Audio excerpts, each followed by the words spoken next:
Now we will move to our next session, that is analysis of urban policies of Nepal. We have Dr. Jagdish Chandra Pokhrel ji, Dr. Mahendra Subba ji, architect Kishore Thapa, the former secretary, and Dr. Suman Karn.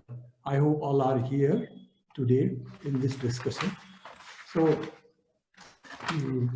may I know if Dr. Subba is around? I'll start from some questions, thought-provoking questions from Dr. Subba. Karkiji, I'm here. Thank you for being here.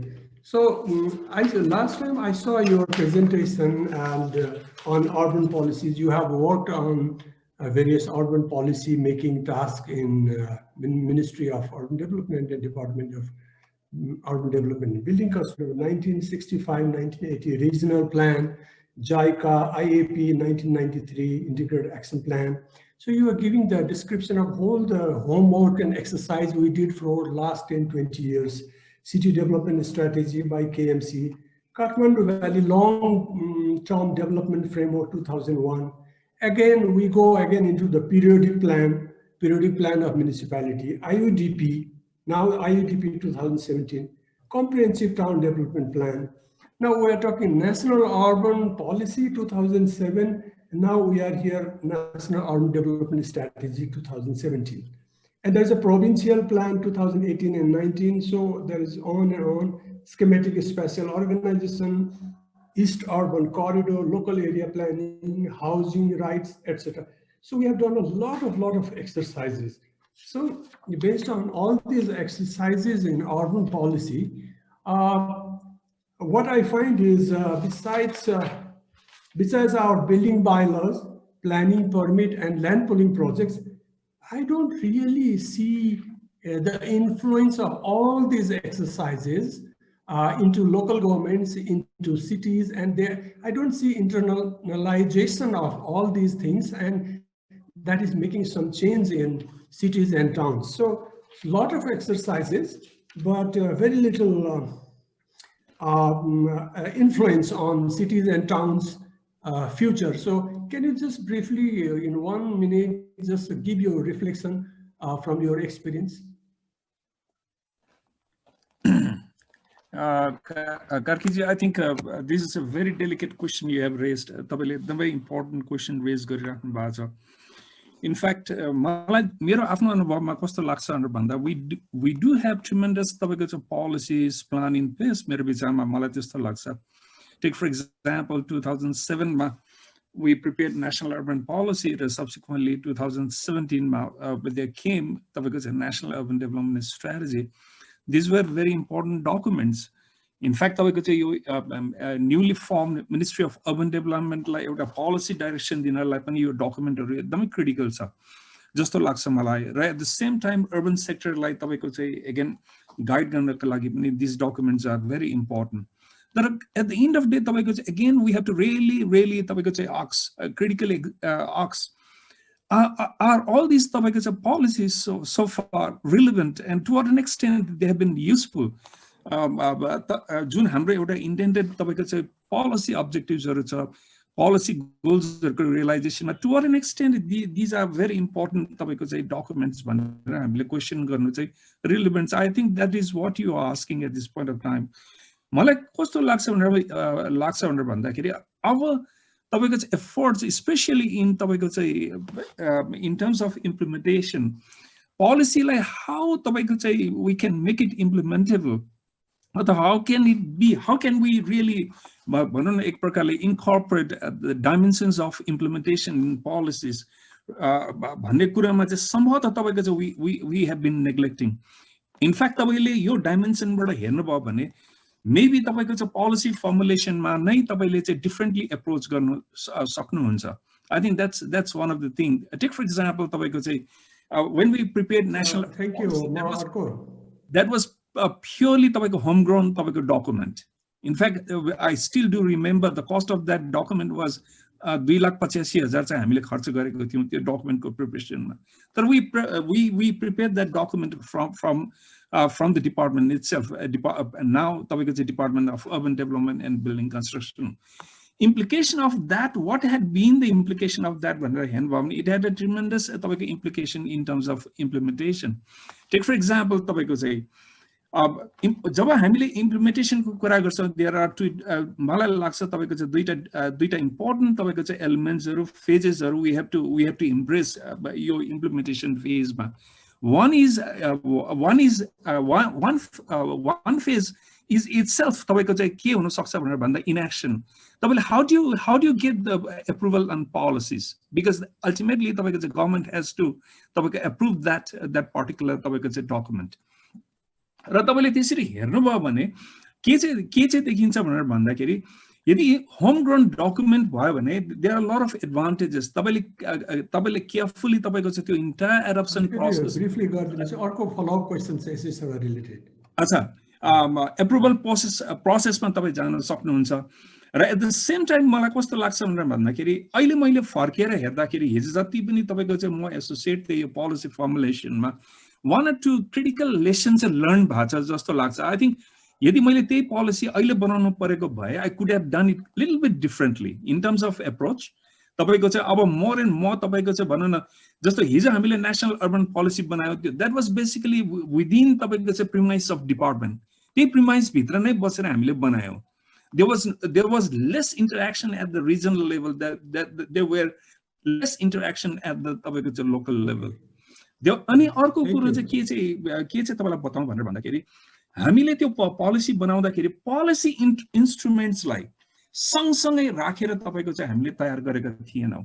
we really recommended policies, तर question still remains today तपाईको how those recommended policies actually get implemented भन्दाखेरि a lot of policy instruments तपाईको चाहिँ we have to take into consideration, something we neglected that time. Therefore I think these are some of the things possibly something we have not really taken into die hard consideration. Maybe we are lacking today in terms of implementation.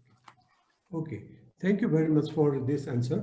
Right, isma arko ma euta यसैसँग relevant question म सोध्छु अनि त्यसलाई चाहिँ बडा सर्टमा very briefly दिनु होला अनि म अर्को हाम्रो panel expert सँग म जान्छु अघि. अब मेरो भनाइ चाहिँ के भने अब ल्यान्ड युज हाम्रो जोनिङ चाहिँ रेगुलेसन लागू भएको छैन, जसले जहाँ घर बनाए पनि हुन्छ, फ्लड प्लेनमा बनाए पनि हुन्छ, सेस्मिक जोनमा बनाए पनि हुन्छ, डाँडाकाँडामा बनाए पनि हुन्छ, वन पाखामा बनाए पनि हुन्छ. र हामी चाहिँ यो स्पेशल प्लानिङहरूको रिपोर्ट स्टडी आफ्टर स्टडी चाहिँ एउटा आइसोलेसनमा बसिरहेका छौँ. यो चाहिँ यो एकापट्टि यो सारा नगरपालिकाहरूमा जथाभावी किसिमले जो बनिरहेको उसमा यो स्पेशल पोलिसी फेलियर, हाम्रो अर्बन पोलिसी फेलियर होइन, यसलाई फेलियर भन्न सकिँदैन किनभने हामी बोलेको छौँ एउटा एक्चुअल ग्राउन्डमा चाहिँ जथाभावी नै कन्टिन्यू छ. For the last 10-20 years we have been talking about policies and plans and regulation, but what is happening is unplanned development on flood plains, sensitive areas and so on. So मेरो question चाहिँ यो policy failure हो कि होइन हाम्रो?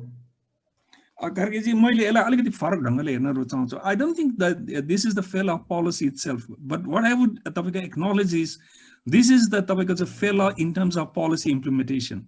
Do we have the policy implementation? I think that's where we are lagging at this point of time. Otherwise, the policy as such, take for example, अहिले पनि तपाईले national urban development strategy हेर्नुभयो भने त्यो जुन किसिमको स्पेशल फ्रेमवर्कमा policy गाइडेन्सहरु नेशनल अर्बन डेभलपमेन्ट स्ट्र्याटेजीले दिन्छ, that's perfect to me. The question is, are we implementing that? त्यसैले यो के भने हामीसँग पोलिसी छ भन्नु अनइम्प्लिमेन्ट हुनु भनेको पोलिसी नभए सर नै हुन जान्छ किनभने फिल्डमा एकतिर भइरहेको हुन्छ, हाम्रो पोलिसीले एउटा भन्छ. So that is the situation. अब यसमा म अलिकति अर्को हिसाबले जान्छु. म प्रोफेसर डाक्टर जगदीश चन्द्र ज्यूलाई चाहिँ म सोध्न चाहन्छु क्वेसन. यसमा अब हाम्रो जगदीश सर हुनुहुन्छ? हेलो जगदीश सर हुनुहुन्छ? हुनुहुन्न सर. ए जगदीश सर हुनुहुन्न हैन. किशोर सर हुनुहुन्छ होला पक्का पनि? म छु. किशोरजी होला. नमस्ते. नमस्ते किशोरजी. अब यो हाम्रो अलिकति अब त्यो क्वेसन पनि म हाम्रो जगदीश सरलाई सोध्न म खोजिरहेको थिएँ. यो अब यो हाम्रो यो ल्यान्ड पुलिङ एरियामा हामीले प्लानिङ पनि गरिरहेका छौँ। हाम्रो सहरीकरण आफ्नै हिसाबले प्राइभेट सेक्टरले पार्सल टु पार्सल पनि डेभलप गरेर गइरहेको छ। अब यो जथाभावी किसिमको चाहिँ नि के हाम्रो हेर्दाखेरि चाहिँ कस्तो देखिन्छ भने हाम्रो हेर्दाखेरि चाहिँ कस्तो देखिन्छ भने त्यो हाइटहरू पनि इरेगुलर छ अनप्लान डेभलपमेन्टमा। सेटब्याकहरू पनि इभन ल्यान्ड पुलिङ एरियामा पनि सेटब्याकहरू जसले जति राखे पनि हुन्छ। अब एफआइआरको हिसाबले जति पनि जाँदाखेरि हेर्दाखेरि चाहिँ रोड नेटवर्क वाइड भए पनि पब्लिक ओपन स्पेस भए पनि अनप्लान डेभलपमेन्ट जस्तो चाहिँ हामीले देख्छौँ। हालाकि अलिकति प्राइभेट डेभलपरले गर्दाखेरि हाइट रेगुलेसन एउटा सेटब्याक वन लाइन सर्टेनिटी चाहिँ देखिन्छ। तर हाम्रोमा चाहिँ यो अनप्लान हिसाबले चाहिँ गइरहेको छ। अब स्काई लाइन भयो, हाम्रो बिल्डिङ लाइन भयो, अर्बन फर्ममा चाहिँ हाम्रो कन्ट्रोल छैन। त्यसैले गर्दाखेरि अहिले के देखिन्छ भने एउटा काठमाडौँमा बस्दा पहिले चारैतिरको यो हिल्सहरू, इकोलोजीहरू, माउन्टेनहरू सबै देखिन्थ्यो भने अहिले गजानको जुन घरहरूले चाहिँ हाम्रो स्काई लाइनहरूलाई चाहिँ बिगारिसकेको छ। यस्तो किसिमको यो अब हाम्रो ल्यान्ड पुलिङै भनेर प्लान एरिया भने पनि त्यहाँ पनि स्काई लाइन मेन्टेन छैन, सेटब्याक मेन्टेन छैन र अनप्लान डेभलपमेन्ट त भइहाल्यो। यो यस्तो किसिमको ट्रेन्डलाई चाहिँ हामीले कसरी हेर्नुपर्छ होला, यसलाई कसरी हामीले एउटा एउटा एउटा युनिफर्मिटीमा ल्याउनु पर्छ होला, के छ यहाँको? हस्, धन्यवाद। यसमा हामीले अहिले चाहिँ हाम्रो प्रचलित यो सहरीकरण प्रक्रियामा जानुपर्छ। हाम्रो सहरीकरण प्रक्रिया चाहिँ एकदमै अनौपचारिक छ भन्छु। इन्फर्मालिटी एकदमै ज्यादा छ, फर्मालिटी एकदमै कम छ। अब हामीले जुन मापदण्डहरू जुन भनेका छौँ, हामीले अब मापदण्डको तर्जुमा गर्ने र यसलाई चाहिँ पालना गराउने चाहिँ चलन झन्डै 40 वर्ष जति भन्दा नि बढी भइसक्यो। तर भयो के त भन्दाखेरि मापदण्ड भनेको त कुनै अर्बन प्लानिङ टुल हो। त्यो कुनै एउटा योजना, सहरी योजना बनाएपछि त्यो सहरी योजनालाई कार्यान्वयन गर्ने विभिन्न टुल मध्ये एउटा टुल चाहिँ यो बिल्डिङ बाइलज अथवा मापदण्ड हो। अब हाम्रो सहरको स्वरूप कस्तो हुने भन्ने कुरा हामीलाई अब अत्तो पत्तो भएन, किनभने हामीले त्यो प्लानलाई नै राम्रोसँग चाहिँ प्रेजेन्टै गर्न सकेका छैनौँ। र त्यो प्लानलाई प्रेजेन्ट गर्न सकेको हुनाले अब मापदण्डहरू चाहिँ कस्तो भने अहिले मापदण्ड भनेको अर्बन प्लानिङ टुल अथवा सहरी विकासको चाहिँ टुल भन्दा पनि यो चाहिँ नक्सा पास गर्नको लागि रिक्वायरमेन्टको रूपमा मात्रै छ। अब नक्सा त सबै घरका पास भएका छन्, सबै घर वैधानिकै छन्, लेगल छन्। तर के छ भन्दाखेरि त्यसले सहरको जुन हामीले स्वरूप हामीले परिकल्पना गरेको त्यो दिन सकेको छैन। हामीले एउटा ठुलो गल्ती गर्यौँ। यो कुरा गल्ती हामीले स्वीकार गर्नुपर्छ यो अर्बन प्लानरहरूले कि विगतमा हामीले सुरुमा हाम्रो हाइट रेस्ट्रिक्सन थियो। जुन तपाईँले भन्नुभयो कि यो जुन सिटी स्केप मेन्टेन गर्नको लागि, स्काइलाइन मेन्टेन गर्नको लागि त्यो त हाइट रेस्ट्रिक्सन हुनुपर्छ। संसारका सबै देशमा हाइट रेस्ट्रिक्सन छ, अमेरिका लगायत अरू देशमा पनि छन्। तर हामीले चाहिँ जब त्यो हाइट रेस्ट्रिक्सनलाई हटाएर जब यो फ्लोर एरिया रेसियो फारमा हामी गयौँ, फारमा गएपछि के हुन थाल्यो भने घरहरूका हाइट चाहिँ तलमाथि हुन थाले। किनभने जग्गाको चाहिँ एभाइलेबिलिटी अनुसार, जग्गाको साइज अनुसार घर तलमाथि हुन थाले।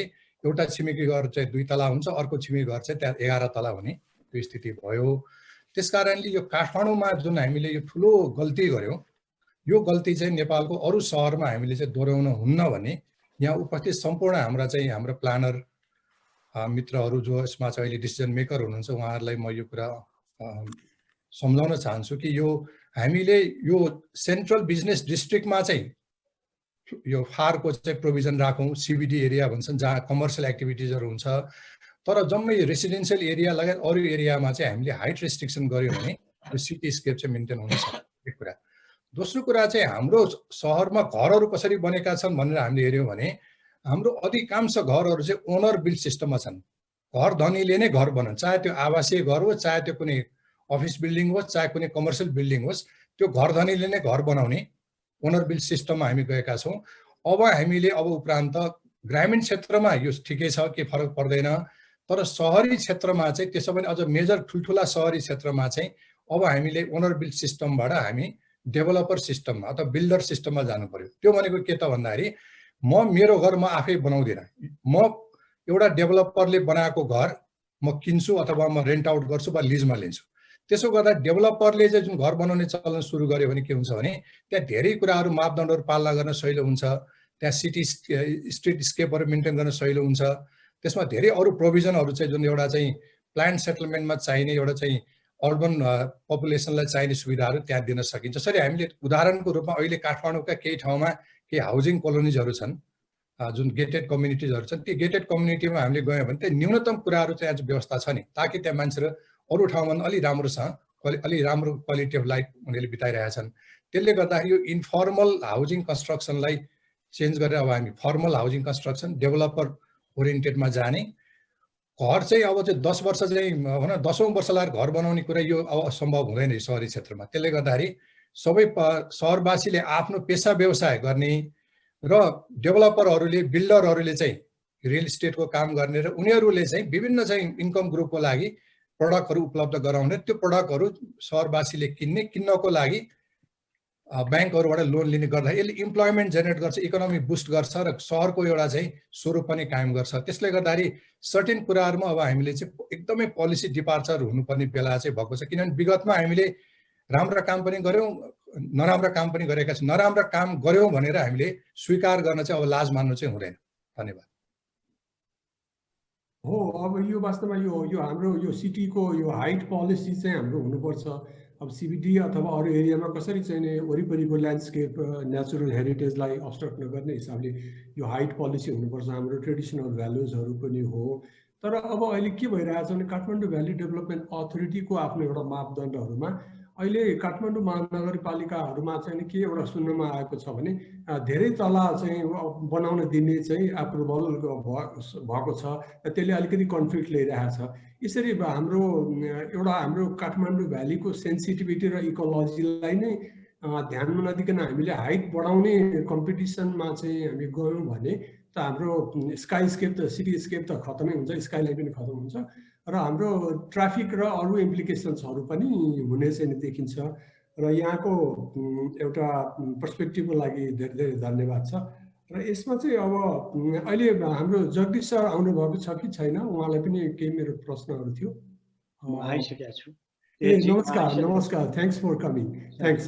अब यसमा एउटा इन्ट्रेस्टिङ प्रश्न चाहिँ जगदीश सरलाई के छ भने विभिन्न व्यक्ति र संस्थाले गर्ने निर्णयमा हाम्रो अधिकार छैन र ती विभिन्न व्यक्ति र संस्थाले गर्ने निर्णयले चाहिँ हाम्रो अर्बन डेभलपमेन्टलाई इन्फ्लुएन्स गरिरहेको हुन्छ। अनप्लान डेभलपमेन्ट सडनली एक ठाउँमा इन्भेस्टमेन्ट गरिदियो हिलमा अथवा कहीँ लगेर इन्डस्ट्री गरिदियो, त्यसले चाहिँ रिपरकसन्स चाहिँ त्यो वरिपरि अनप्लान गराउँछ।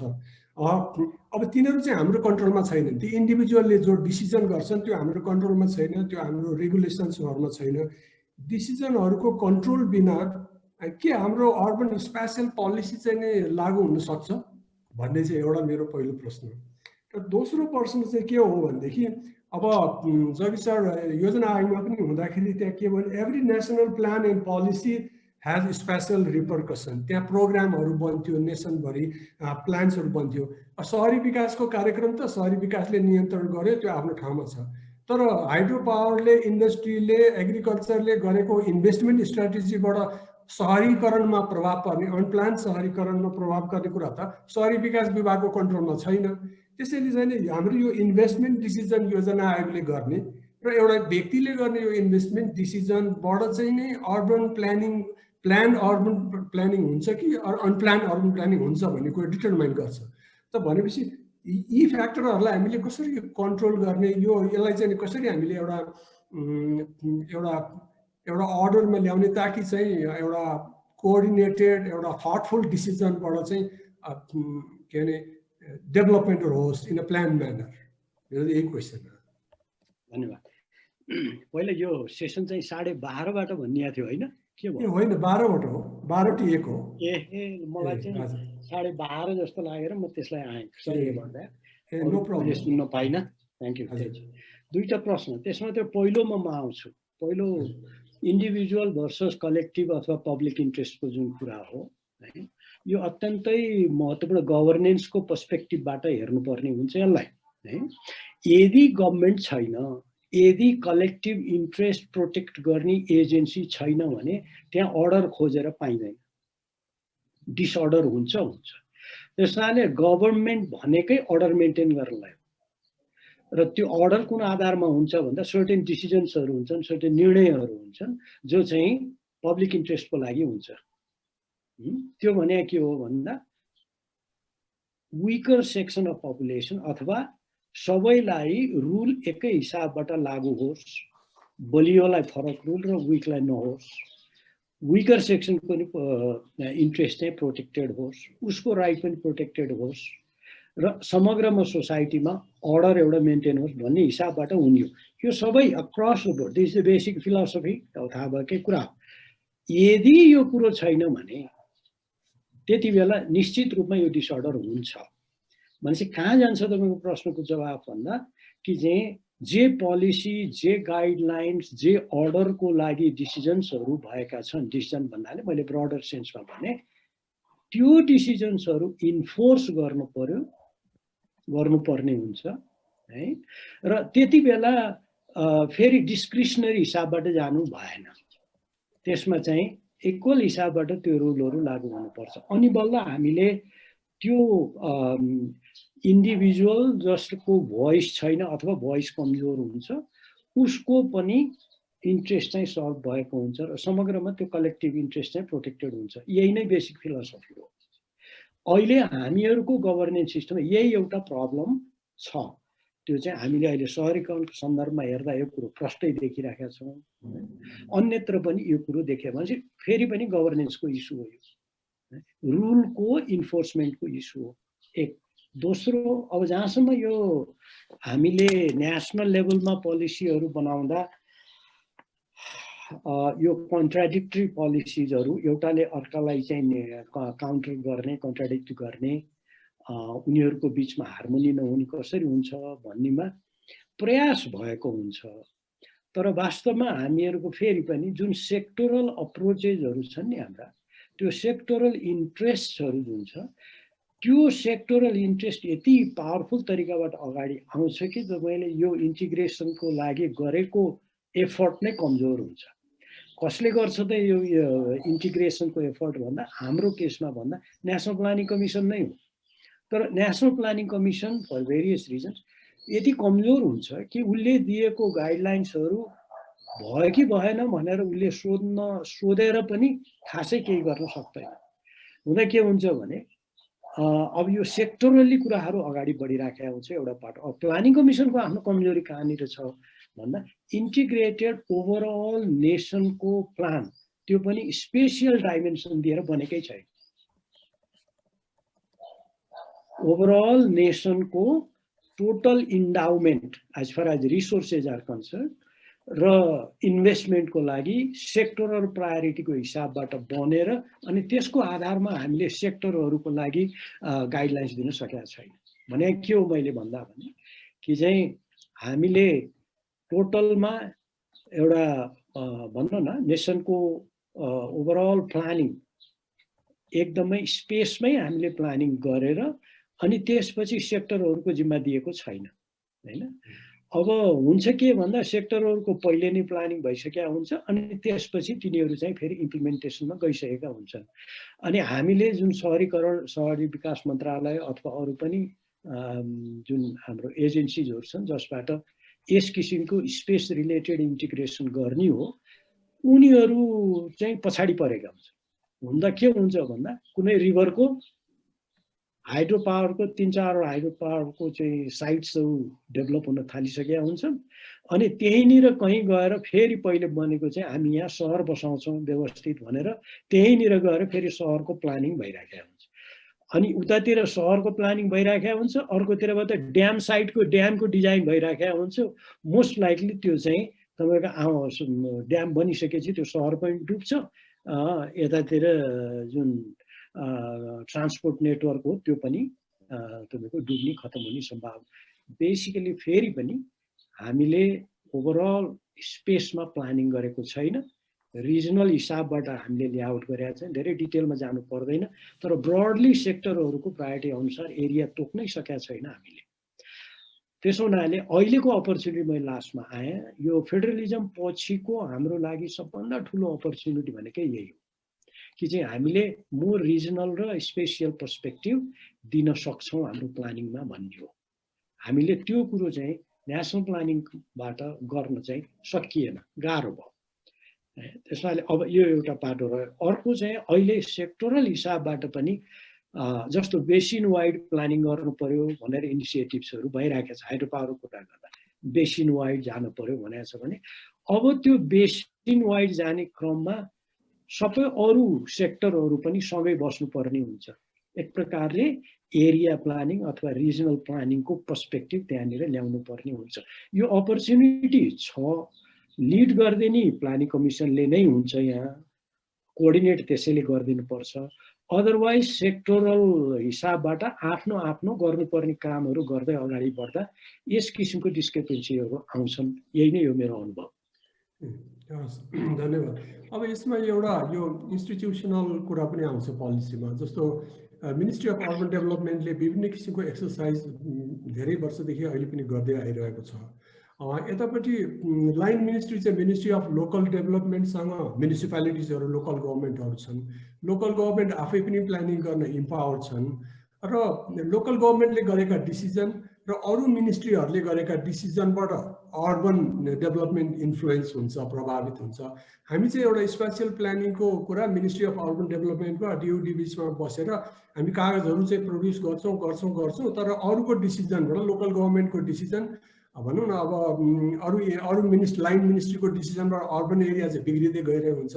त हाम्रो चाहिँ कस्तो लागिरहेको छ भने हाम्रो यो पोलिसी चाहिँ यो के भने नयाँ नयाँ हामी साइकलहरू डिजाइन गरेर प्रेसक्राइब गर्छौँ, तर साइकल बेसरी चलाएको पनि देखिन्छ, तर तल चेन्ज चाहिँ छैन साइकलको।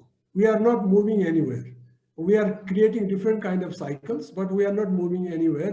किन भयो भन्दा मलाई के लाग्छ भने यो इन्स्टिट्युसनल एउटा इन्टरनलाइजेसन भएन। एउटा ministry of urban development department of develop काम चाहिँ एउटा छुट्टै एउटा अलग्गै ठाउँमा भयो। Line ministry ministry of local development local government भयो। अनि उसले भनेको अब मान्नु पनि पर्ने भएन, नमाने पनि हुने भयो। उसले चाहिँ डकुमेन्ट मात्रै बनाउने भयो। र यसरी यो के हो भने यो special zoning special purpose vehicle भनिरहेको छ अहिले इन्डियाले। एउटा स्पेसल छुट्टै सिस्टमले काम नगरे चाहिँ एउटा स्पेसल पर्पस भेहिकल भनेर बनाउने, अनि त्यो भेहिकलले चाहिँ त्यो एउटा अब्जेक्टिभ पुरा गर्छ। अब यो department of urban development ministry चाहिँ एउटा स्पेसल पर्पस भेहिकल मात्रै भएको छ, तर मेन चाहिँ अब लोकल गभर्मेन्टसँग चाहिँ त्यो एलाइनमेन्टमा चाहिँ छैन। र यस्तो किसिमकोबाट त हाम्रो अर्बन पोलिसीले इन्फ्लुएन्स त ल्याउनै सक्दैन जस्तो लाग्छ। सरको यसमा के राय छ? अब अलिकति हामीले फरक तरिकाले सोच्न थाल्नुपर्छ।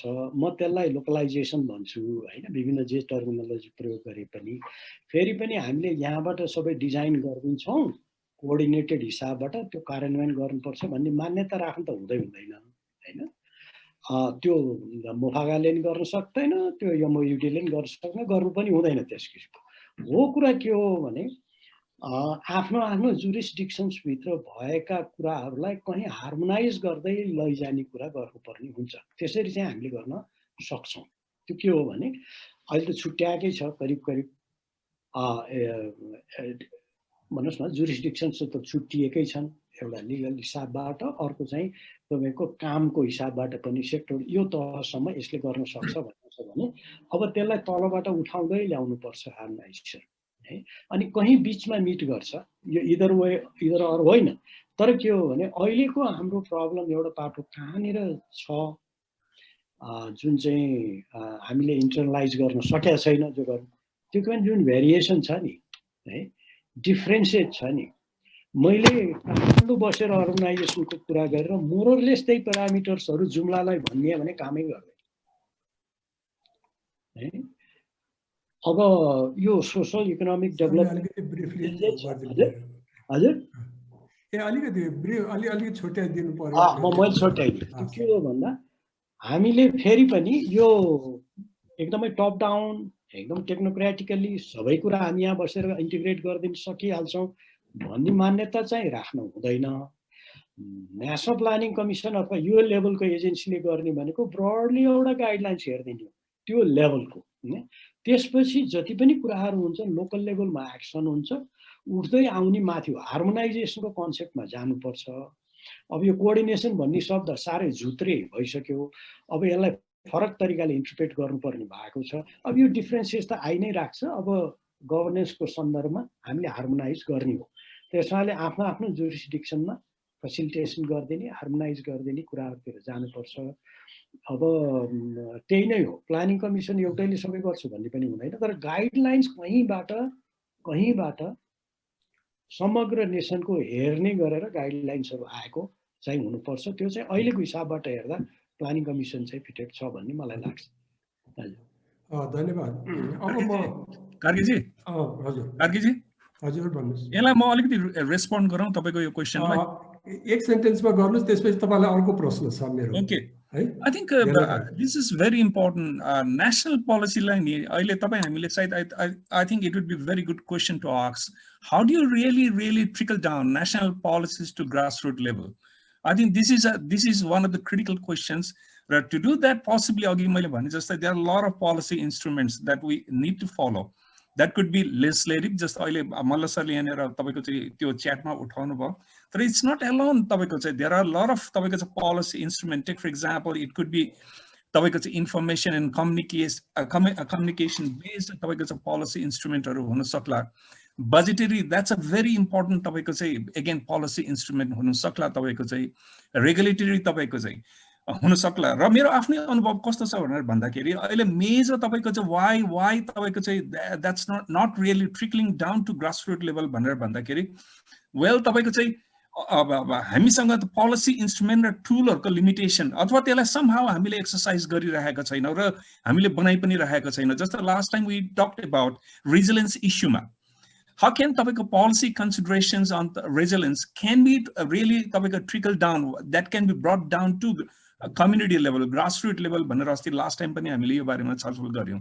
The question is again तपाईको चाहिँ हामीले proper तपाईको चाहिँ guidelines हरु, although we have policies, the policies like again तपाईको चाहिँ further तपाईको चाहिँ grassroots level सम्म लानको लागि तपाईको चाहिँ internalize भन्नुस्, localize भन्नुस्, whatever you say it, त्यसलाई लानको लागि हामीले proper guidelines बनाइरहेको अवस्था यहाँनेर भएन। Therefore तपाईको चाहिँ that's not trickling down to तपाईको चाहिँ भनौं न के अरे provincial level, and from provincial level I see especially a huge gap in terms of again policy तपाईको चाहिँ भनौं न trickling down. Partly why भनेर भन्दा we still municipalities they don't have plans.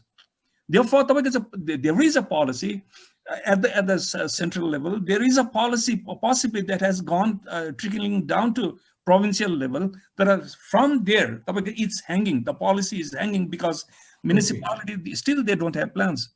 Okay, thank you. अब यसमा चाहिँ नि म एउटा सानो एकदम छोटो प्रश्न सोध्छु 1 मिनेटको लागि मात्रै। अघि म सानो एड गर्न चाहन्छु यसमा। जस्ट अ मिनेट, म आउँछु तपाईको। म तपाईकोमा आउँछु। अहिले म एड गर्न चाहिरहेको थिएँ last okay, I will give you, but let me finish त्यो सुब्बाजीलाई एउटा क्वेशन छ। यो सबै एउटा कहिलेकाहीँ हामी नेशनल लेभल डिसिजन लेभलबाट गइरहेको छौं र कहिलेकाहीँ फेरि अब सिटी लेभलमा आउनु पर्छ। फेरि म अब सिटी लेभल किन हाम्रो पोलिसी नै त्यसरी बनिरहेको छ, अर्बन पोलिसी अनि पिरियडिक प्लान अनि कम्प्रिहेन्सिभ प्लान अनि आईएपी आईयूडीपी यसरी गइरहेको छ। र यसमा चाहिँ अब हाम्रो चाहिँ के भने हामीसँग जोनिङ रेगुलेसन नभएको हुनाले फ्लड प्लेनमा पनि घर बनाउने, ल्यान्डस्लाइड रिस्कमा पनि वनमा पनि घर बनाउने, जहाँ पनि एउटा बिल्डिङ बाइलज गरेपछि भइहाल्यो, त्यो किसिमको स्थिति एउटा छ। एउटा ह्युज रिस्ट्रिक्सन पनि छैन। जस्तो यो अहिले रेसिडेन्सियल नेबरहुड काठमाडौँमा एउटा छेउमा एउटा घरमा रेन्ट लिएर स्कुल खोलिदिन्छ, ठुल्ठुलो नोइज आउँछ, एउटा एउटाले चाहिँ सानो म्यानुफ्याक्चरिङ सानो खोल्छ र उसले धुवा निकालेर राखेको हुन्छ। अनि अर्कोतिरबाट अब त्यस्तै फोहोर मैलाहरू फाल्ने लिक्वर सपहरू आइरहेको हुन्छ, रक्सी पसलहरू अब नेबरहुड रेसिडेन्सियल एरियामा आउँदा त्यो त भएन नि। त्यो रिस्ट्रिक्सनमा पनि हाम्रो कन्ट्रोल छैन। जोनिङ रेगुलेसनमा हामी फ्लड सेन्सिटिभ एरियाहरूमा चाहिँ डेभलपमेन्ट नगरौँ है, यो हनुमन्ते रिभरको छेउमा डेभलपमेन्ट भएर अहिले यत्रो फ्लडहरू भयो नगरौँ भन्दा त्यो पनि छैन। यो सबै यो अवस्था एकातिर छ, अर्कोतिर हाम्रो धेरै लम्बा पोलिसीको चाहिँ फेरिस्तहरू छ र यो प्र्याक्टिकल इस्युलाई चाहिँ के गर्नुपर्छ होला ब्रिफली 1 or 2 सेन्टेन्समा महेन्द्रजी भनिदिनु होला। We are running out of time, please. कार्कीजी सिम्पल तपाईको चाहिँ मेरो दृष्टिकोणमा तपाईको चाहिँ अहिले पनि तपाईले हेर्नुहोस्, तपाईको चाहिँ टेक फर एक्जाम्पल आईयूडीपी भित्र फिजिकल प्लानिङ जुन हामीले गरिरहेका छौं, we are still insisting on with तपाईको चाहिँ obsolete भइसकेको ल्यान्ड युज डिजाइनमा हामी फोकस गरिरहेका छौं अघि। अनि ल्यान्ड युज डिजाइनमा त गर्छौं, तर we don't have तपाईको चाहिँ रियल तपाईको चाहिँ अगेन अघि जुन तपाईले जोनिङ भन्नुभएको छ, म यहाँनेर तपाईको बाइ द वे तपाईले जोनिङ भनिराख्नु छ, what do you understand by zoning actually? I think यहाँनिर नि तपाईँको चाहिँ मेजर लिमिटेसन छ, जसले गर्दाखेरि मलाई के लाग्छ भनेर भन्दाखेरि अबको पाथ भनेको it's not land use design which is absolutely तपाईँको चाहिँ भनौँ न हामीले चाहिँ एक प्रकारले डेलिनेटेड तपाईँको चाहिँ ल्यान्ड युज अबको हाम्रो पाथ हुनु हुँदैन भन्ने मलाई लाग्छ। किनभने वी हेभ सिन तपाईँको चाहिँ यो जुन किसिमको हामीले अहिले मापदण्डहरू बनाइरहेका छौँ त्यो मापदण्डहरू जतिसुकै राम्रो बनाए तापनि हाम्रो कार्यान्वयन पक्ष फितलो भएको हुँदाखेरि हामीले त्यो डिजायर तपाईँको इफेक्ट यहाँ पाइरहेका छैनौँ। तपाईँको चाहिँ मलाई के लाग्छ भनेर भन्दाखेरि अबको स्पासियल तपाईँको चाहिँ प्लानिङ एप्रोच भनेको I think we have to move towards तपाईँको चाहिँ ल्यान्ड क्लासिफिकेसन स्पासियल स्ट्रक्चर प्लानिङमा चाहिँ जानुपर्ने हुन्छ भन्ने मलाई लाग्छ, जसले चाहिँ ब्रोडली ल्यान्डलाई क्लासिफाई गर्छ र त्यो भित्रको ल्यान्ड युसेसलाई तपाईँको कन्ट्रोल गर्नको लागि चाहिँ अहिलेको जस्तो मापदण्ड होइन, हामीसँग इन्भाइरोमेन्टल स्ट्यान्डर्ड चाहिन्छ। किनभने अब वी हेभ टु रियलाइज हाम्रो जुन किसिमको तपाईँको बिल सेयरिङ छ अहिले हाम्रो अबको हाम्रो जुन सेयरिङ छ नि, हाम्रो सेयरिङ भनेको तपाईँको चाहिँ it's a very mix land use sharing छ। मिक्स ल्यान्ड युज सेयरिङलाई तपाईँको गभर्न गर्नको लागि हाउ डज तपाईँको ल्यान्ड युज डिजाइन र zoning works? I don't know. It doesn't work that way. Therefore, तपाईको मलाई कस्तो लाग्छ भने land class spatial त्यो structure about तपाईँको planning which तपाईँको talks about skeleton of a city or maybe region अनि coupled with तपाईँको land classification and coupled with तपाईँको environmental standards हरू तपाईँको यदि हामीले गर्यौं भने then we can govern space. Okay. Thank you. Zoning कुन सेन्समा भनेको नि फ्लड प्लेनमा चाहिँ घर बनाउनु हुँदैन भन्ने रिस्ट्रिक्सन त चाहियो नि, त्यो सेन्समा जोनिङ हो। वन मासेर इन्डस्ट्री खोल्नु हुँदैन भन्ने खालको चाहिँ त्यो सेन्सको जोनिङको कुरा गरेको।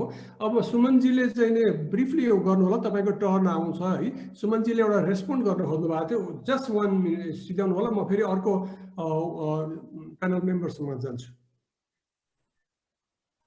हेलो, अनम्युट गर्नुहोस्, तपाईँको म्युट छ। ओके, सरी टाइम कम छ, त्यसलाई म स्ट्रेट मेरो रेस्पोन्समा जाँदैछु। मलाई के लाग्छ भन्दाखेरि अब पनि अहिलेको स्टेजमा जब हामीले लोकल गभर्मेन्टलाई यति सिग्निफिकेन्टली इम्पावर गरेका छौँ र उनीहरूलाई यति धेरै अधिकारहरू दिएका छौँ र त्यसमा पनि खास गरेर चाहिँ लोकल गभर्मेन्टलाई उसले आफ्नो एक्ट्स, पोलिसिज, गाइडलाइन्सहरू आफै बनाएर इम्प्लिमेन्ट गर्न सक्ने सम्मको अधिकार दिइसकेपछि I think, I don't know how wise it is to talk that we'll formulate policies at the central level and trickle it down to the ground. हैन, मलाई लाग्छ त्यो माइन्डसेटबाट हामी बाहिर निस्किनुपर्छ र अब हामीले चाहिँ बरु त्यो भन्दा राम्रो के गर्नुपर्छ भन्दाखेरि लोकल गभर्मेन्टलाई इम्पावर गर्नुपर्छ, फर्दर उनीहरूलाई क्यापासिटेट गर्नुपर्छ, उनीहरूलाई स्किल्स, नलेज, डेटाबेस जे चाहिन्छ त्यो दिनुपर्छ र उनीहरूको पोलिसी उनीहरूलाई नै बनाउन दिनुपर्छ, which will be locally made होइन, होम ग्रोन जुन अघि भन्नुभयो सुभाष सरले, लोकली हुन्छ, लोकली ओन्ड हुन्छ, प्र्याक्टिकल हुन्छ, डुएबल हुन्छ र उनीहरूको कमिटमेन्ट हुन्छ, त्यहाँ सोसल कमिटमेन्ट हुन्छ, अरू पोलिटिकल कमिटमेन्ट हुन्छ। त्यसै लागि चाहिँ अब पनि ट्रिकल डाउनको कुरा गर्ने हो भने आई डोन्ट नो यो यत्रो डेभोल्युसन गरेर हामीले के मतलब भयो। त्यसै लागि चाहिँ हामीले एउटा ठिक छ एउटा गाइडलाइन दिन सक्छौँ, मोडल दिन सक्छौँ, तर we should not go for any strict policy prescription from the center to the local government anymore. Okay, thank you. Good perspective. अहिले म यहाँ हामीले देखिरहेको छु हाम्रो पूर्व शहरी विकास मन्त्री डाक्टर प्रकाश चन्द्र लोहनीजीलाई पनि म देखिरहेको छु र उहाँले लामो कन्ट्रिब्युसन छ उहाँको रिफ्लेक्सन चाहिँ नि अहिलेको यो डिस्कसनमा एउटा छोटो पाउनु प्लिज। इन्टरनेट ह्याङ भयो कि के हो? आवाज सुनिएन सर उताबाट। आवाज आएन, अनम्युट गर्नु पर्यो, अहिले म्युटमा छ, आवाज आएन, अनम्युट गर्नुपर्छ। हो, अब पनि आवाज आएन, के मिलेन, त्यो भोल्युम कम गर्यो ए अलि हेल्प गर्छु डाक्टर तेज उहाँलाई, मन्त्रीज्यूलाई।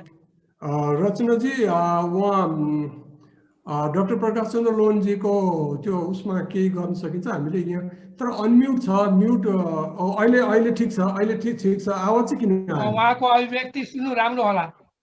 आवाज आएन। हजुर, उहाँको आवाजै आएको छैन सर, इभन अनम्युट हुँदाखेरि पनि। अनम्युट हुँदा पनि आवाज आएन।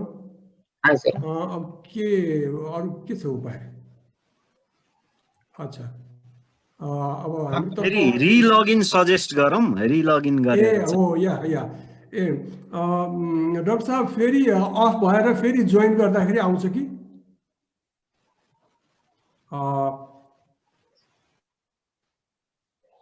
डाक्टर प्रकाश चन्द्र लोहनज्यू फेरि अफ भएर रिकनेक्ट हुँदा आउँछ कि?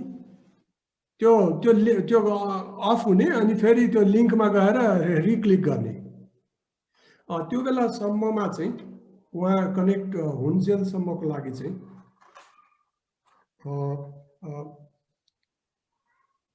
किशोरजीलाई म केही प्रश्न सोधौँ। अब हाम्रो परिवेश, हाम्रो कन्टेक्स्ट यो छ, हाम्रो इन्फर्मल डेभलपमेन्ट पनि छ, अनप्लान डेभलपमेन्ट छ, स्काइलाइन पनि छ, हाम्रो भू राजनीति भनौँ अथवा हाम्रो सोसियो इकोनोमिक कन्डिसन, हामीसँग जोनिङ लागू गरेर फ्लड प्लेनलाई बचाउन सक्ने अवस्था पनि छैन, बन्न माछ भन्ने अवस्था पनि छैन, यस्तो किसिमको अवस्था छ। रेगुलेसन्सहरू बन्छ, त्यो इन्फोर्समेन्ट हुँदैन होइन। अब यो कोअर्डिनेसनको पनि कुराहरू छ। यस्तो उसमा चाहिँ हाम्रो पोलिसी चाहिँ अब हाम्रो अर्बन पोलिसी के कस्तो हुनुपर्छ होला अब यो अगाडि बढ्न हाम्रो यो यथार्थ धरातलको यो अवस्थामा? हो, एउटा हामीले के बुझौँ भने अहिलेको अब तितो सत्य भनेको अहिलेको हामीले भनेका यी पोलिसीहरू स्ट्राटेजीहरू कागजमा लेखेका छन् है, राम्रो राम्रो दस्तावेजहरू छन् र यी दस्तावेजको आधारमा मन्त्रालयमा, विभागमा अथवा क्याबिनेटमा डिसिजनहरू हुँदैन। यो कुनै पनि तहमा यी डकुमेन्टहरू पल्टाएर त्यहाँ के लेखेको छ भनेर कहिले चाहिँ डिसिजन गर्ने बेलामा त्यो गर्ने चलन हाम्रो छैन। त्यो हामीले त्यो परम्परा हामीले अब गुमाइसकेका छौँ विगत 2-3 दशकदेखि। र जे गरिन्छ त्यो अलिखित चाहिँ नीतिमा गरिन्छ। त्यसकारण नेपालमा नीति दुई किसिमको छ। एउटा लिखित छ जुनको वरिपरि सेरोफेरोमा हामी कुरा गरिरहेका छौँ, अर्को चाहिँ अलिखित छ जो हाम्रा चाहिँ पोलिटिकल लिडरको माइन्डभित्र छ, दिमागभित्र छ, हाम्रा ब्युरोक्रेटहरूको चाहिँ दिमागभित्र छ र यी जति पनि हाम्रा जति पनि सहरी विकासका सरकारवालाको दिमागभित्र छ, त्यो कागजमा छैन। त्यसकारण आखिरमा जे जति कामहरू भएको छ त्यो दिमागमा मनभित्र भएका एउटा इमोसनल डिसिजनहरूबाट इमोसनल हिसाबले हाम्रो डिसिजनहरू भएको देखिन्छ है। त्यसकारणले कागजमा लेखेका हाम्रा चाहिँ जति पनि नीति छन् एकदम लजिकल फ्रेमवर्कमा छ, एकदमै ऱ्यासनल छन्, रिसर्च बेस्ड छन्, तर हाम्रा निर्णयहरू चाहिँ इमोसनल छन्, तात्कालीन एडहक छन्, इमोसनल छन्, आफ्ना राजनीतिक स्वार्थबाट प्रेरित छन्, आफ्ना व्यक्तिगत अथवा समूहगत स्वार्थबाट प्रेरित छन्। अब ती समूहगत स्वार्थ के हुन् भन्ने कुरा हाम्रो दस्तावेज देखिँदैन, तर आखिरमा काम त त्यसरी भएको हुनाले यो अहिले चाहिँ अघि नै जुन हामीले यो छलफल गऱ्यौँ, हाम्रो जोनिङ किन हुन सकेन भन्दा आखिरमा हामीलाई नदी पनि चाहिएको छ, जङ्गल पनि चाहिएको छ, सहर पनि चाहिएको छ, हामीलाई चाहिँ सडक पनि चाहिएको छ नि त, सबै चिज चाहिएको छ नि त। तर कुन चिजलाई कति स्पेस दिने भन्ने कुरा त हामीले बनाउन सकेनौँ, त्यसको त हामीले गरेन। जताततै घरै घर बनाएर सहर त बन्दैन नि, मान्छे बस्नको लागि त धेरै सुविधाहरू पनि चाहिने हुनाले अब हामी कस्तो द्वन्द्वमा छौँ भने एकातिर पुरानो परम्परा रीतिरिवाज हाम्रो संस्कृति जोगाउनु पर्ने पनि छ, अर्को अहिलेको आधुनिक जुन आवश्यकता, नयाँ पुस्ताको आधुनिक जुन आवश्यकताहरू हो, अहिलेको चाहिँ यो उपभोक्तावादी आवश्यकता हो, त्यो पुरा गर्नु पनि पर्ने छ। अब यसको द्वन्द्वमा चाहिँ हामी अल्मल्या छौँ। त्यसले गर्दाखेरि हामीले के गर्नुपर्छ भने अहिले जुन किसिमबाट यो अर्बनाइजेसन प्रोसेस भइरहेछ त्यो प्रोसेसलाई राम्रोसँग बुझ्नु पर्यो। हाम्रो नीति नियमले बुझेर त्यो प्रोसेसलाई चाहिँ चेन्ज गर्नु पर्यो। यो प्रोसेसले त हामीलाई कहीँ पनि पुर्याउँदैन। यसले त हामीलाई त स्लम एरिया मात्रै, हाम्रो सहर भनेको स्लम मात्रै डेभलप हुने हो, एउटा व्यवस्थित सहरतिर यसले पुर्याउँदैन। त्यसले गर्दाखेरि यो प्रोसेसलाई कसरी चेन्ज गर्ने हो त्योतिर हाम्रो रणनीति र हाम्रो चाहिँ नीतिहरू जानुपर्छ। र अघि नै यहाँ डाक्टर सुमनले जुन भन्नुभयो कि यो नीति चाहिँ के अब तल्लो तहमा गर्नुपर्छ जुन उहाँले भन्नुभयो, यो नेसनल पोलिसी भनेको त केन्द्रीय सरकारले, सङ्घीय सरकारले नै बनाउँछ। प्रदेश र स्थानीय तहले गर्ने भनेको प्रोग्रामहरू बनाउने, मापदण्डहरू बनाउने, प्लान बनाउने, त्यो काम चाहिँ तल जिम्मा दिनुपर्छ। तर नेसनल पोलिसी त सङ्घीय सरकारकै जिम्मामा भयो भने त्यो राम्रो हुन्छ। किशोरजीलाई एउटा प्रश्न गरौँ। हजुर किशोरजी, इन पास चाहिने हाम्रो मापदण्ड रुल्स रेगुलेसन नभए पनि किन सोसाइटीले चाहिने घर यति मन्दिरभन्दा अग्लो नबनाउने, नदीलाई फोहोर गर्न हुँदैन, नदीलाई मिच्न हुँदैन, खाली जग्गालाई मिच्न हुँदैन, त्यो अनरिटन भए पनि कसरी इफेक्टिभ थियो, अहिले रिटन भए पनि किन इफेक्टिभ हुन सकेको छैन। पहिले जस्तै मानिसहरू युएनमा कन्स्टिट्युसन नभए पनि राम्रोसँग देश चलेको छ, यहाँ कन्स्टिट्युसन मोटो भए पनि बकवास भइरहेछ कि किन भयो होला त्यस्तो? किन भयो भने सर यो पहिले चाहिँ मानिसहरू धर्म संस्कृति आफ्नो चाहिँ सभ्यतामा बडा जागरुक थिए। कुनै नराम्रो काम गर्दा पाप लाग्छ भन्ने थियो उनीहरूलाई, देउता रिसाउँछन् भन्ने थियो, आफ्ना चाहिँ गुठिया रिसाउँछन् भन्ने थियो, छिमेकी रिसाउँछन् भन्ने थियो। अब एउटा सामूहिक एउटा चाहिँ कम्युनिटी लिभिङको कन्सेप्टमा उनीहरू गएका थिए। त्यसमा आफू पनि बाँचौँ अरूले पनि बचाउनु पर्छ भन्ने जुन भावना थियो भने अहिले हामी व्यक्तिवादी छौँ। म राम्रो हुनु पर्यो, म ठुलो हुनु पर्यो र मैले नियम पालना गर्नु भएन पर्दैन, अरूले पो पालना गर्नुपर्छ भन्ने न हामी आफ्नो चाहिँ धर्म संस्कृति रीतिरिवाजबाट नै हामी डराउने भयौँ, न हामी चाहिँ राज्यको चाहिँ नियम कानुनबाट डराउने भयौँ। केहीबाट पनि नडराउने भएपछि त जे गरे पनि त भयो नि। त्यसकारण यो क्रियोटिक सिचुएसन त्यसरी आएको छ अरे। हस्, धन्यवाद। म डाक्टर लोहनी साहबलाई फेरि एकपल्ट म ट्राई गर्छु, आवाज आउँछ हुँदैन, अनम्युट हुनु पर्यो। अहिले म्युटमा छ, अनम्युट गर्नुपर्छ। अनम्युट अलिकति लो आवाज आएको जस्तो, अनम्युट हो। अहिले ठिक छ, आवाज अलिकति बढाउनु पर्यो। अब सुनियो? सुनियो सुनियो सुनियो, perfect. Oh thank you. Okay, होइन म तपाईँको खालि मेरो एउटा म त तपाईँहरू जस्तो यो यसको अर्बन डिजाइन अथवा अर्बन स्पेसको प्लानर्ससँग के होइन है। म मन्त्री चाहिँ भएको थिएँ, यो सहरी विकास विभागको हो, सहरी विकास मन्त्रालय हो कि 43 सालतिर हो जस्तो लाग्छ मलाई भएको थिएँ। हेलो आयो? 9 महिना मन्त्री भएको थियो र त्यो बेलामा मलाई हेल्प गर्ने चाहिँ तपाईँको 2-3 जना हुनुहुन्थ्यो। एउटा माधव भक्तमा थियो, एउटा पदम बहादुर छेत्री, अनि एउटा चाहिँ को साङ्गाछे भन्ने हुन्थ्यो। अनि हामीले त्यहाँ बसेर के गर्ने त काठमाडौँमा भनेर भन्दाखेरि we are decided a couple of things कि त्यो बेलाको कन्टेक्स्ट अहिले त मिल्दैन होला, तर म I just want to convey it to so that it can be you can make a decision for yourself as to whether it was how effective it was भन्ने नि। एउटा चाहिँ हामीले के गरेका थियौँ भने फर्स्ट अफ अल काठमाडौँको चाहिँ तपाईँको चाहिँ यो रोड नेटवर्कको डिसाइड गरेका थियौँ। रोड नेटवर्कमा boulevard, main road, side road र लेन भनेर 5वटा गरेर ल बुलवार्डको चाहिँ यति मिटर हुन्छ। जस्तो अहिले तपाईँको त्यो लैनचौरको छ नि, लैनचौरबाट गएको छ नि, त्यो भत्काएको छ नि, त्यो 18 मिटर गरेको छ अहिले। त्यो हामीले त्यो बेला गरे 22 मिटर हो मेन। त्यसलाई त्यस्तो चाहिँ तपाईँको कहाँ गर्ने भनेर त्यो एउटा डिजाइन गरेका थियौँ। त्यसपछि मेन रोड कति मिटरको हुने, साइड रोड कति मिटरको हुने, त्यसको नेटवर्क एउटा बनाएको थियो। त्यो बेला बनिसकेको थियो। त्यो बनिसकेपछि एउटा, किनभने सहरको आखिर भने त सडक भनेकै तपाईँको चाहिँ मान्छेको शरीर जस्तै त्यो हड्डी जस्तै त हो नि। मेरो डन्ट त त्यो सहरको त रोड नेटवर्कै हो। एउटा त्यो अहिले भइरहेकोमा यसलाई कसरी लैजाने भन्ने एउटा त्यो बेलामा निर्णय भएर त्यो बेलामा पासै भइसकेको छ। र त्यो पास भएको आधारबाटै अस्ति नै यहाँ बाबुरामजीले गर्दाखेरि त्यो बेलामा निर्णय भइसक्यो भनेर गरे पनि त्यही कारणले हो, मुआवजा दिनु पर्दैन भनेर। तर त्यो बेलामा गरे 22 मिटर थियो, उहाँले त्यसलाई घटाएर 18 मिटर गर्नु। अरू सडकहरूमा पनि जस्तो यो नक्सालदेखिको तपाईँको चाहिँ एयरपोर्ट जोड्ने सडक थियो, त्यो 22 मिटरको सडक थियो, त्यसलाई पनि घटाएर 18 मिटर गरे।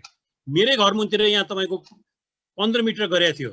15 मिटर भन्दाखेरि 5-5 मिटर चाहिँ मान्छेलाई पेडेस्ट्रियनलाई हुनै पर्ने 5-5 मिटर र एउटा कार पार्किङ र अरू 2टा मोटर चाहिँ आउने जाने गर्ने, त्यो गर्ने भन्दाखेरि यसलाई घटाएर चाहिँ के कारणले हो 8 मिटर गरे है। अब 8 मिटर गरे पनि मैले पनि 8 मिटरमा पर्खा लगाएँ।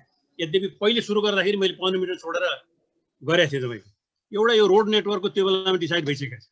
त्यसपछि अर्को काठमाडौँको के गर्ने भन्दा सुदर्शनजीले भने मलाई ठिक लाग्यो कि यो काठमाडौँको यो भालको सिस्टम छ, त्यसको वरिपरि घर बस्ने त्यो एउटा कम्युनिटी सेन्टर राखेर सोसल स्पेस, कम्युनिटीको कुरा, एउटा कम्युनिकेसन गर्ने स्पेस भन्नुहोस् न, सोसल इन्टरेक्सनको स्पेस दिने भने हुनाले हामीले चाहिँ यो land GLD guided land development भनेर 60 रोपनी जमिनको काठमाडौँको कोर छोडेर, कोरमा चाहिँ त्यो एफआइआर के भन्नुहुन्छ तपाईँहरूले त्यो अनुसार ठुलो बनाउनु पनि दिने, त्यो बाहेक अरूमा चाहिँ 60 रोपनी जमिनको प्लटहरू बनाएर, प्लट एउटा युनिट बनाएर त्यसको वरिपरि बाटो राख्ने र 60 रोपनीको त्यो भित्र चाहिँ कुनै न कुनै पब्लिक स्पेस तपाईँको चाहिँ केही मन्दिर बनाउने कि अथवा केही बनाउने कि कुनै स्पेस छोडेर त्यो भित्रको कम्युनिटीलाई चाहिँ एउटा तपाईँको चाहिँ इन्टरेक्सन पोइन्टको रूपमा चाहिँ त्यसलाई राख्ने भनेर गाइडेड लाइन डेभलपमेन्ट भनेर त्यो बेलामा त्यो पनि पासै भएको छ त्यो बेलामा मिनिस्ट्रीबाटै पास भएको छ त्यो बेलामा अनि ल्यान्ड पोलिङमा जाने भने त ल्यान्ड पोलिङ एक दुईवटा त बनिया पनि छ ल्यान्ड पोलिङमा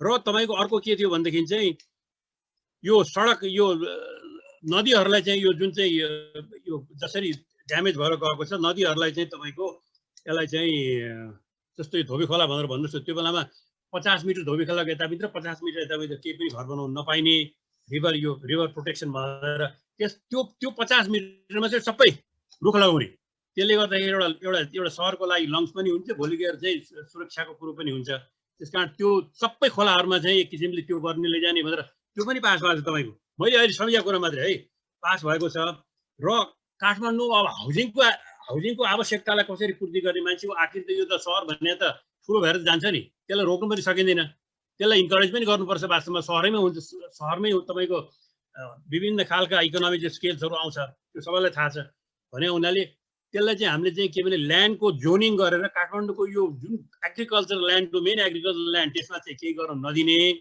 एग्रिकल्चर राख्ने है त्यो कति फिजिबल अहिले छ छैन त्यो बेलाको कन्सेप्ट हो यो र यहाँबाट चाहिँ कमसेकम 5 वटा 6 वटा तपाईँको रेडियल त्यो हाइवेज बनाएर चाहिँ 4 लेन हाइवेज बनाएर काठमाडौँको काठको सहर त्यो पहाडको मुनतिर हुन्छ नि जहाँ तपाईँको भूकम्पको पनि चान्स अलिक कम हुने अलि हार्ड रक्सहरू भएको ठाउँहरूमा त्यहाँ चाहिँ तपाईँको एपार्टमेन्ट्सहरू बनाउनलाई चाहिँ इन्करेज गर्ने एपार्टमेन्ट बनाउनलाई इन्करेज गर्दाखेरि गभर्मेन्टले लोन पनि दिने गभर्मेन्टले फेसिलिटेट गरिदिने बाटोसम्म त्यहाँ बनाइदिने भनेर जस्तो सुन्दरीजलसम्म जाने बाटोलाई त्यो 22 मिटरको बाटो अहिले घटाएर 14 मिटर गरेको थियो 22 मिटरको बाटो गरेको थियो त्यसले गर्दाखेरि त्यहाँ त्यतातिर हाउसिङ तपाईँको हाई राइज हाउसिङ त्यसमा पछि पर्यो भने त्यहाँ डेभलपमेन्ट गरेर अनि सडकको कोरमा लिएर आउने सडकको कोर सहरको कोरमा चाहिँ अनि त्यो रेस्ट्रिक्सन नराख्ने त्यहाँ चाहिँ तपाईँले जति गरे पनि सक्नुहुन्न भन्ने यो किसिमको एउटा फ्रेमवर्क चाहिँ बनेको थियो त्यो बेलामा त्यो पास पनि भएको थियो यसलाई इम्प्लिमेन्ट गर्ने कसरी भन्दाखेरि तपाईँको त्यो बेलामा हामीले दिल्ली र मद्रासको हेरेको थियौँ मद्रासको चाहिँ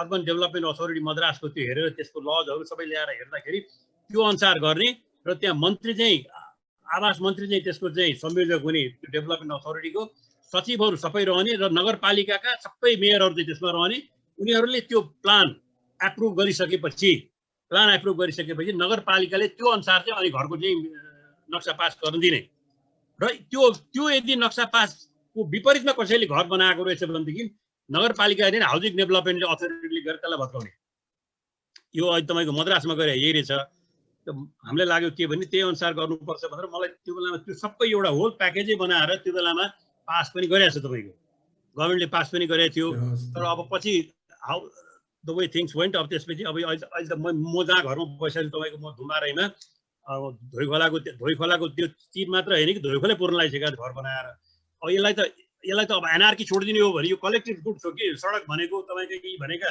इकोनोमिक्सहरूले भन्छन् नि पब्लिक गुड्सहरू हुन् यसको प्रोभिजन त यसको लागि रुल्स रेगुलेसन बनाउनु त हाम्रोमा डाक्टर साहबले भन्नुभएको जस्तो जगदीशजीले भने जस्तो इट्स द गभर्मेन्टले नै गर्नुपर्छ नभए त मलाई छोड नभन्ने हो भने मैले मात्रै जग्गा किन छोड्ने अर्कोले छोड्दैन म किन छोड्छु त्यो कलेक्टिभ गुड्स जुन हो पब्लिक गुड्स त्यो चाहिँ गभर्मेन्टले नै क्रिएट गर्नुपर्छ त्यो क्रिएट गर्ने विन र त्यो क्रिएट गर्ने चाहिँ तपाईँको भयो भनेदेखि काठमाडौँमा म्यानेज गर्नको लागि मैले त्यति गाह्रो देखेको छैन it is not that difficult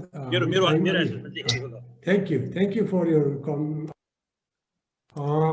अब यसमा चाहिँ हामी अन्तिममा आइसकेको छौँ हामी अलिकति running out of time also यसमा म जगदीश सरलाई चाहिँ एउटा सानो प्रश्न 1 मिनटमा सिद्ध्याइदिएर हामी यसलाई गरौँ भन्ने विचार छ जगदीश सर हुनुहुन्छ यसमा चाहिँ अब हामीले देख्यौँ अब सेन्ट्रलबाट ट्रिकल डाउनका इस्युहरूमा पनि च्यालेन्जेसहरू छ प्रोभिन्स पनि बनेको छ अहिले सेन्ट्रल गभर्मेन्ट छ फेडरल छ महेन्द्रजीले अस्ति नै प्रेजेन्टेसन गर्दाखेरि के भन्नुभयो भने फेडरलले के बनायो प्रोभिन्सलाई थाहा छैन प्रोभिन्सले के बनायो फेडरललाई थाहा छैन लोकल गभर्मेन्टको अवस्था त्यो छ ट्रिकल डाउन भनेर मिनिस्ट्री अफ अर्बन डेभलपमेन्ट त्यहाँ बसेको छ अब अर्को कुरा लले चाहिँ लोकल गभर्मेन्टलाई पुरै इम्पावर गरे तिमीहरू आफै गर आफै जिम्मेवार भएर आफै सशक्त बन डिपेन्डेन्ट प्यारासाइट होइन कि तिमीहरू आफै सबल बन भन्ने किसिमको यो होल परिवेशमा चाहिँ अब हाम्रो अर्बन पोलिसी अर्बन स्ट्राटेजी के कस्तो हुनुपर्छ होला यो top down bottom up local capacity यो सबै कुराहरूलाई हेर्दा ब्रिफली भनेर अनि क्लोजिङ गरौँ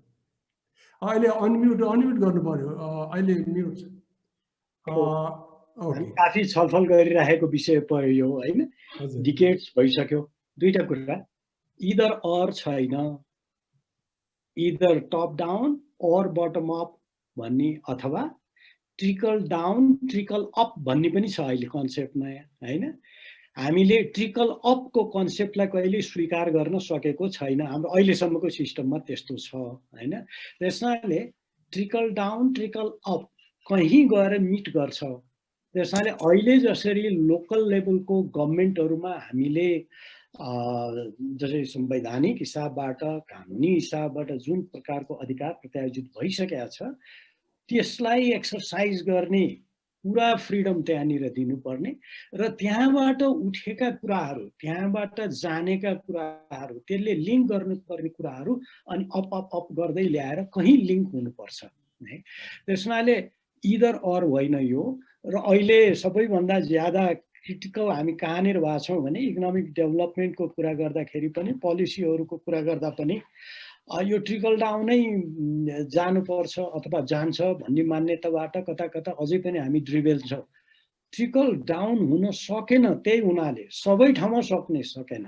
जहाँ पर्कुलेट गर्न सक्यो पर्कुलेट गर्यो, सो मच द बेटर है। सबै ठाउँको कन्टेक्स्ट एउटै हुँदैन, कहीँ कहीँ पर्कुलेटै गर्दैन किनभने त्यहाँको त्यो जुन चाहिँ कन्डिसन छ त्यो त्यहाँ पर्कुलेट गर्ने स्थिति नै हुँदैन। भनेपछि दुईटैतिरबाट त्यसलाई चाहिँ ट्राई गर्नुपर्ने हुन्छ। र हाम्रो अहिलेको च्यालेन्ज भनेको फेडरलिजमको बडो सिन्सियर इम्प्लिमेन्टेसन, त्यो भन्दा साथै लोकल लेभलको क्यापासिटी डेभलपमेन्टको कुरा बडो सिन्सियरली गरिदिनु पर्ने, गर्न सघाइदिनु पर्ने र साथसाथै नेसनल लेभलमा सेन्ट्रल लेभलमा भएको नो हाउ नलेजलाई तल पुर्याउने, नलेज तल पुर्याउने, डिक्टेट गर्ने होइन। त्यो जुन अहिलेसम्म भएको हामीसँग भएको ज्ञानका कुरा जुन थुप्रिएर बसेका छन् त्यो चाहिँ हामीले तल पुर्याउने हो र त्यसलाई प्रयोग गरेर माथि ल्याउने हो। यो तरिकाबाट जानुपर्छ भन्ने मलाई लाग्छ है। इदर अरबाट हुँदैन, it's harmonization of bottom and top र ट्रिकल डाउन मात्रै नभनेर ट्रिकल अप पनि हुन्छ है भन्ने पनि हामीले सोच्न थाल्नुपर्छ। त्यो भयो भने मलाई लाग्छ धेरै कुराहरू हामी हार्मोनाइज हिसाबबाट अगाडि बढ्न सक्छौँ। Thank you. Thank you for your nice observation. अब यसमा चाहिँ ओभरअल हाम्रो प्रकाश चन्दजी गइसक्नु भयो? हेलो, अब हाम्रो यो प्रकाश चन्दजी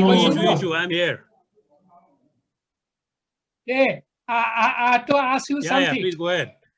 डाक्टर लोहानी, तपाईँको टाइममा एउटा गर्नुभएको, तपाईँले त्यो छुटाउनु भयो जस्तो लाग्छ मलाई भन्नलाई। सबभन्दा इन्भाइरोमेन्टल कन्टेक्स्टमा नदी किनाराबाट 100 फिटसम्म नगर्न पर्ने तपाईँले मोरिटोरियम गरेर पनि गर्नुभएको थियो। That was a major thing that didn't materialise.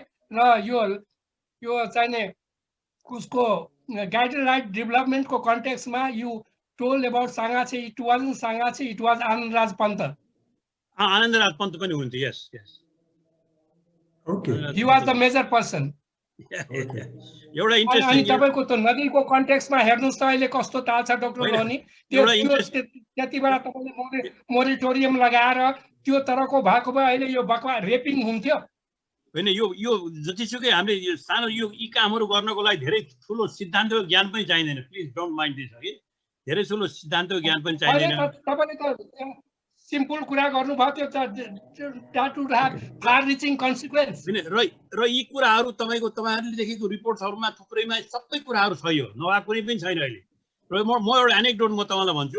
त्यो बेलामा म यो अहिले धुम्मारामै बसेको छु, त्यहाँ जग्गा किन्न मलाई भनेको थियो।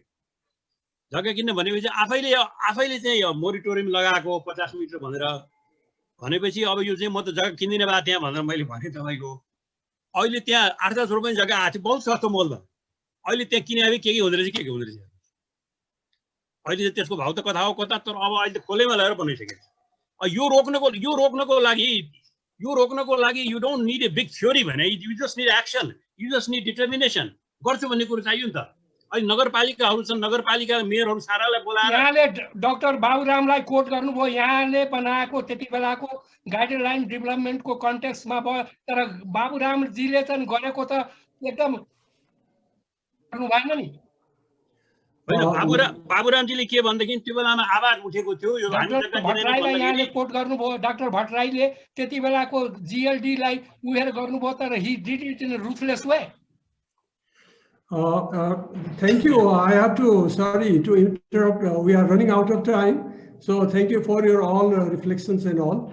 Now, I like to end this session by saying that our urban roundtable policy में के देखियो भने हाम्रो धेरै policy exerciseहरू चाहिँ भएको छ तर implementation ground reality मा land use zoning नभएर जथाभावी बनिरहेको अवस्था छ लोकल गभर्नमेन्टहरू पनि हाम्रो लाई क्यापेसिटी हामीले प्रशस्त लिगल अथोरिटी चाहिँ दिएको छौँ तर उनीहरूलाई इनेबल गर्न हामीले सकिरहेको छैन मिनिस्ट्री अफ अर्बन डेभलपमेन्ट एउटा साइडमा बसेको छ ministry of local development line of action छ त्यो अलाइनमेन्ट कसरी गराउने हो किनभनेदेखि अब लोकल गभर्नमेन्टले गर्ने भएपछि यो सेन्ट्रल गभर्नमेन्टको लाइन एजेन्सिजहरूको रेलेभेन्स के हो त्यसमा पनि डिबेट गर्नुपर्ने हुन्छ होला किन प्यारल एजेन्सी भएर अहिले काठमाडौँ भ्याली डेभलपमेन्ट अथोरिटी र म्युनिसिपालिटीको बिचमा अब दुईटैको इक्वल पावर छ अनि उनीहरूको अहिले कन्फ्लिक्ट चलिरहेको छ यो द्वन्द्व बढाउने त होइन हामी अघि बढाउने कुराहरूमा यस्तो प्यारल इन्स्टिट्युसनहरूलाई पनि मिनिमाइज गर्नुपर्ने हुन्छ कि भन्ने कुराहरू देखियो र धेरै राम्रो राम्रो रिफ्लेक्सन सोसियो इकोनोमिक नेसनल प्लानिङदेखि लिएर